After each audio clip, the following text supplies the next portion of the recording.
Changes to our landscapes can be slow over long periods of time, or catastrophically quick in times of flood or earthquake. Boobyalla, once a busy coastal trading port, is now deserted except for cattle and wildlife. However, in geomorphological way, it is quite dynamic. In this video, we will explore some of the landscape changes that have occurred over the last 187 years. Its history goes back much further, but when relying on written and visual records, we can only go back to 1836, when the first surveyors tramped along the coast and mapped the early land grants. By speeding up a series of images from the first map to aerial photographs, we can get a visual impression of some of the changes to the landscape. Concentrate on the areas highlighted with circles and arrows to understand what was changing. Later, we will take a slower step through time to explain these changes.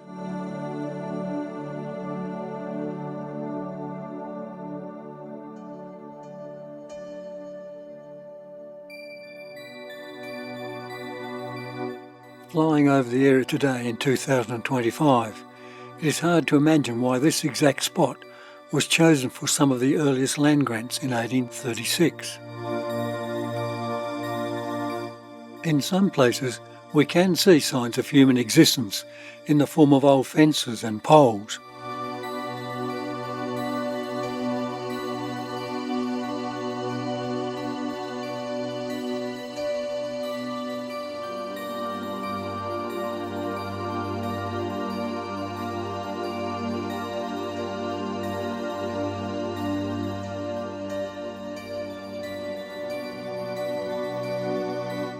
To understand these early decisions, we need to turn the clock back to earlier times and look at past landscapes.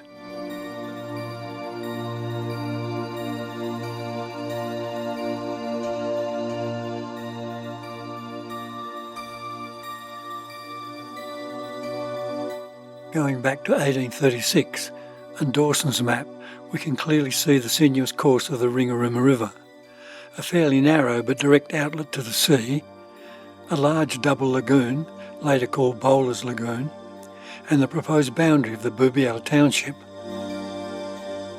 In the centre of the screen is the location of Reverend William Brown's homestead, a ford across the river, sand bluffs and the highland to the east. Much of the area was marked as good marshes and open grass tree plains with few trees. On this land district chart, we can see the names of many of the early original land or leaseholders. Though not an accurate geographical map, it does show the approximate course of the Ringarooma River, which is largely unchanged from 1836.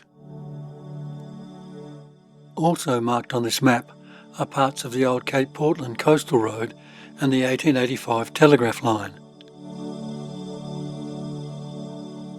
This is the earliest aerial photograph of the area taken in 1949. Note the changed river mouth, sand dunes about to encroach on the river, and how extensive Bowler's Lagoon. Parts of the old Cape Portland Road are just visible where it crossed the river and its path near Boobyalla.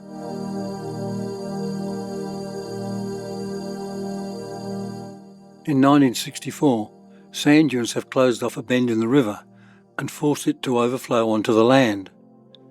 Sand dunes threaten the old port road and Bowler's Lagoon is much smaller.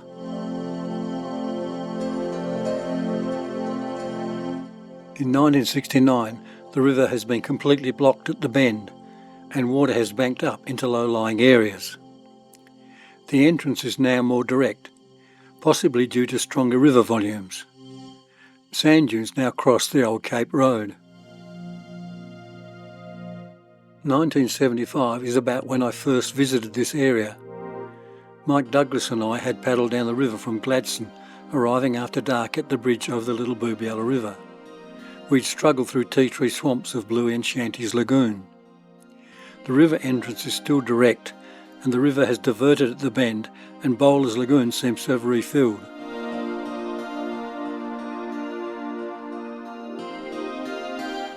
The entrance is starting to head north. There's a massive diversion at the bend, and Bowler's Lagoon is smaller, with lower sand blows well east of the old Cape Road.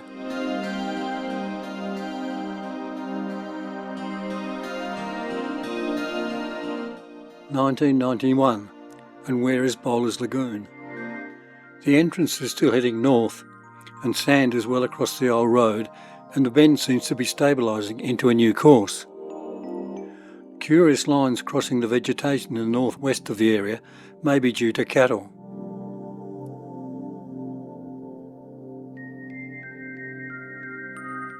(2002), and the entrance heading south again.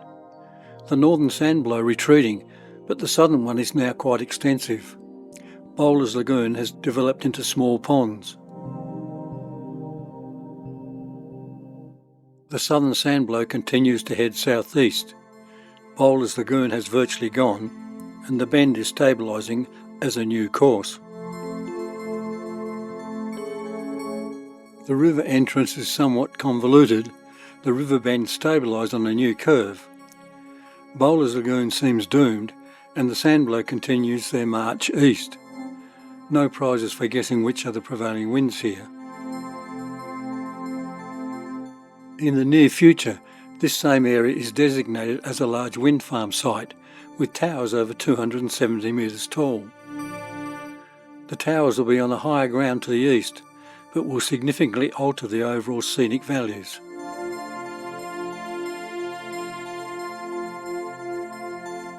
If we step back in time and visit Boobyalla in the 1880s, we would probably arrive by boat from Launceston. The SS Minks frequently grounded entering the river. Arriving at the harbour, we would tie up at Mr. Smith's jetty.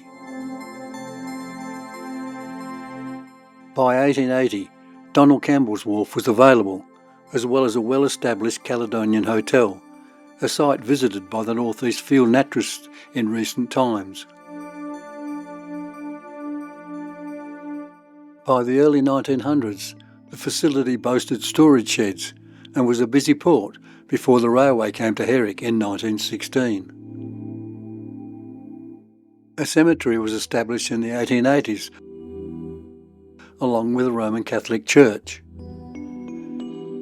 This lonely setting still exists, a burial site for the Farquhar family, as well as the pioneers of Boobyalla, the Morgans and the Campbells.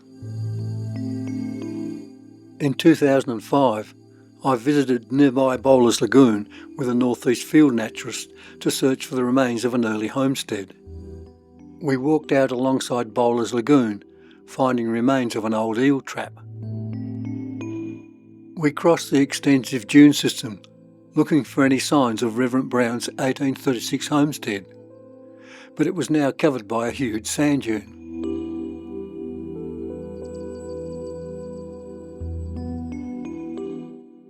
On an earlier Scottsdale High School survival camp, I had found a line of poles, part of the North East Telegraph line running from Swan Island to Boobyalla.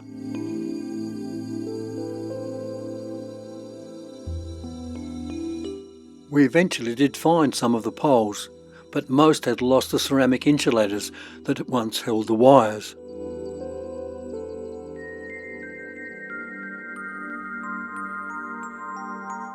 As we leave the area, note that despite some effects of the sand dunes, the Ringarooma River largely maintains its course through the Foster's Marshes and out to Ringarooma Bay. In 1979, the remains of the old bridge on the Cape Road and what looks like telegraph poles can be seen near the bend.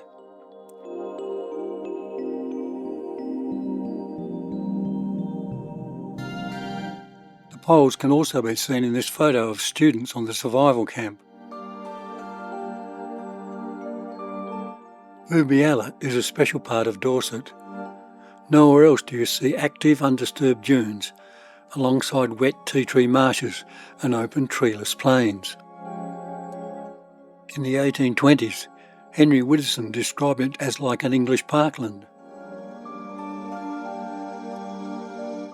Much of the area is a result of sea level changes that once covered and uncovered the land.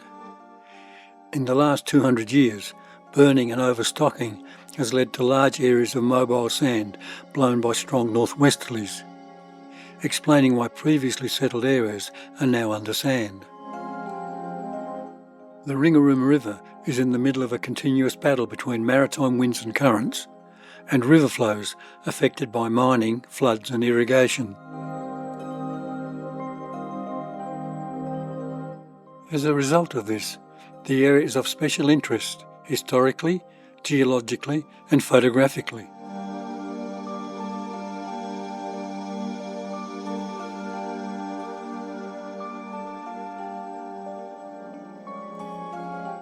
For the last 50 years, I have been waiting for the dunes to slowly move on, to uncover artefacts and help unravel the mystery of the 1836 farmhouse, the telegraph line from Boobyalla to Cape Portland, the bridge on the old Cape Road, and a police station.